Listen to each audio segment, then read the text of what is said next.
Good afternoon, all the participants. I welcome you all to this webinar on distal radius rim fractures. And this is Rajasekkhar Joshi, Vice President, Onus Group of Hospitals. And as a part of corporate social responsibility, we have been organizing webinars to educate the common public. So today's topic, what we have is distal radius rim fractures by Dr. Rajasekkhar Pappuu sir, Senior Consultant Orthopedic Surgeon at Onus Robotic Hospitals.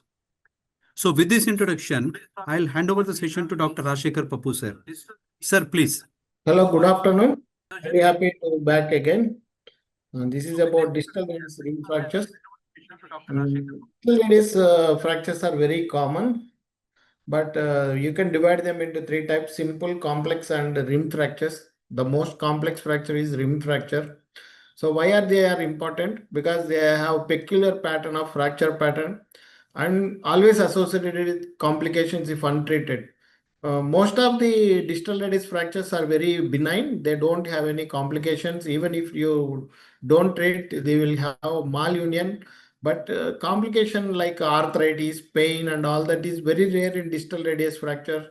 They're usually tolerated well, even if left untreated. But when it comes to the rim fractures, they are a different pattern of fractures which do not fall in line with your normal lifestyle. They don't agree when you don't treat them. They need utmost care like a child or a girlfriend.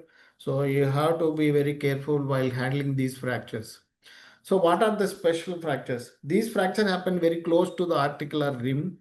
Bony fragment sizes are very small. They are very tiny, maybe less than 5 mm. Sometimes they are very even 1 mm, 2 mm size.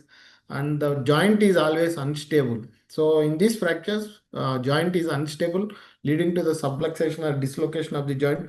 Usually in distal radius fractures, you don't see subluxation, but here you might see subluxation. Subluxation might happen or dislocation might happen any time when you feel that everything is, when the surgeon feels that everything is happy, and when he is taking relaxed, having a coffee, suddenly patient pops up with a dislocated wrist.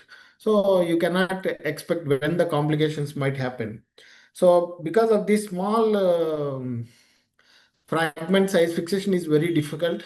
You don't have proper implants to fix this. Even if you have some implants, latest implants are there, but I haven't come across in India here with at least in our practice. I haven't come across those mini plates. They are very difficult to fix.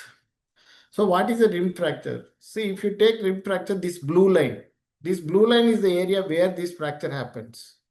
So this fracture line goes to very close to the joint. So these fractures are very small.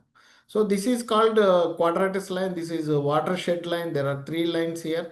So earlier they think that watershed line, quadratus, pronator line are there. But all these imaginary lines do not have any boundaries. Many people doesn't know what are the boundaries of these bones. So why they are unstable? Because most of these fractures involve this lunate facet, and they are on the edge of the fracture. So this lunate facet stabilizes the joint. This is the largest joint in the distal radial ulnar joint, which contains most of the wrist joint, that is articulates with the lunate. So this lunate facet, when there is a fracture in this lunate fractures, and if it is not reduced properly, you might land up in arthritis.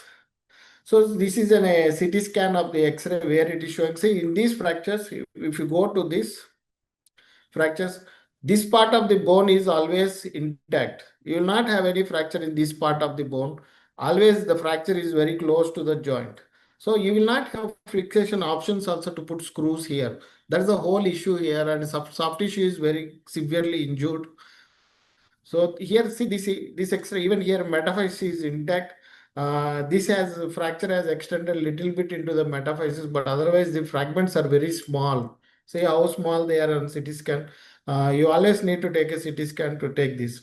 See this fracture, see this very close to the articular surface. They have fixed it, but still it got displaced, and there is a step in the joint. So they are very difficult fractures.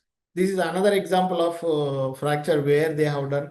Say this is the lunate facet fragment where it is broken, and you have to fix it very properly, very carefully. See, the plate is placed very close to the articular surface, Sometimes you might even get a feeling that the screws are in the joint, but actually they are not in the joint. But here, at most reduction, perfect reduction is always essential while handling with the rim fractures. What are the diagnoses? X-ray, basic diagnostic tool, but always CT scan plays a very vital role. Why? I will show you why. What is the importance of CT scan? See, this is a distal radius rim fracture. Here, this patient had a fracture. See, the fracture fragments are very close to the articular surface. They are very small, maybe size of 2 to 3 mm. See here, this fragment size is very small. It is even 1 mm size. These fractures are very difficult to fix. You will not get. See, if you see in this section, see the fracture is always on the one edge of the bone, not it doesn't go through the whole edge. See, these are the small pieces. They are always on the edge. So that's why they are called rim fractures. So management, when it comes to the management, you need to have regular distal radius plates won't work here. You need to have special fragments. They have special fragment plates, fragment specific plates for lunate facet separately. Mini fragment plates, they might be 1.5 mm or 2.5 mm screw plates are essential here. You might need to put not one plate, maybe multiple plates, 1, 2, 3, 4 plates, maybe sometimes you need to have to operate both from both sides. So this is a case of distal radius rim fracture which we have operated. See this case, in this case he is having a fracture. When you take the x-ray, this dorsal side of the wrist is fine. But when you look at this volar side, there is a fragment. When you look at it, you think that it is volar buttons, but volar buttons are very simple fractures. These are not very simple, and the corpus is subluxated. Most of the times in volar button fractures, you don't see subluxation, sorry, subluxation of the joint. So this is the CT scan of the same patient where we are showing this is. So these are the fracture patterns of the same patient. See how small is the joint fragment, and it is very close to the joint. Most of the distal radius is intact here. So you don't see any fracture comminution in the distal radius. But here the rim fractures, rim of the distal radius articular surface is broken. Even if you see these small fragments on the volar side. So this patient was taken up. See, we have to put small K-wires to reduce the fracture. And then we have put a mini fragment plate, L plate here to buttress the fragment, lunate facet fragment. We could not get proper fixation of radial styloid fragment. So we had to put a K-wire into that for stabilization. This is another case of rim fracture. These are classified according to the Kondo Imatani, where the fragment goes through and through from volar to the dorsal side. So here, if you see in the right side CT scan, see the fracture fragments are on the edges. When you see the remaining part of the joint is fine, but the edges of the articular surface are very broken. You will not get proper fixation in these cases. So this case is also operated with mini fragment plates. We have put 2 plates here because one plate, if you have to put one plate, either it is coming to the one end of the plate or the other sides, we are not able to fix. So we have to put 2 different plates to reduce this fracture and get good reduction here in this. So complications of distal radius rim fracture. See, this fracture was fixed. This is post-operative case.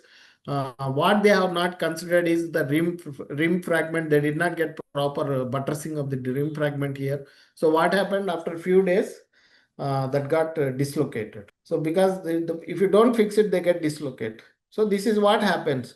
So that is why if you don't recognize them, this is a problem. So when if you don't reduce them properly, it go into malunion and also osteoarthritis of the wrist joint. Okay. Thank you all the participants. If we have no questions, then we can conclude the session. And with this, I thank Dr. Rajasekkhar Pappuu sir for the elaborated interaction and of course the informative session on the topic. Thank you, sir. Thank you very much. Thank you.